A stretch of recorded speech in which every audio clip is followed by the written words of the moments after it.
Lorsque Jérôme Laverny s'est installé en Creuse il y a 4 ans, c'était pour la beauté des paysages. Il ne s'attendait donc pas à avoir comme future voisine une éolienne à moins de 600 mètres de sa maison.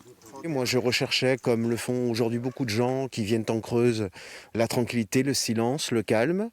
Et bien, à la clé, je vais avoir ces éoliennes qui vont supposer que ma maison ne vaut plus rien, ne vaudra plus rien.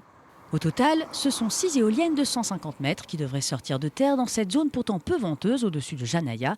Validé en préfecture en décembre 2019, ce projet est remis en question par une partie des riverains. Il y aura, pour ceux qui sont à proximité, un impact au niveau bruit, un impact stroboscopique, c'est-à-dire soleil-ombre, soleil-ombre. On est très inquiet au niveau de la pollution des sources par le béton et éventuellement par des fuites d'huile qui pourraient intervenir et qui interviennent assez souvent sur des machines tournantes.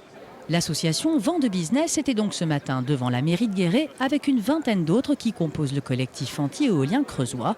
150, 180 et même 240 mètres, ce sont plus de 200 éoliennes qui sont aujourd'hui en projet sur le territoire, de quoi impacter plus de la moitié des communes. Nous, ce qu'on espère, c'est que le courant change et qu'on se rende compte que maintenant, en Creuse, avant qu'il ne soit trop tard, la situation évolue et que de plus en plus de gens se disent on est contre et que donc les élus nous suivent en fait. Suivent la population comme c'est un peu leur rôle en démocratie.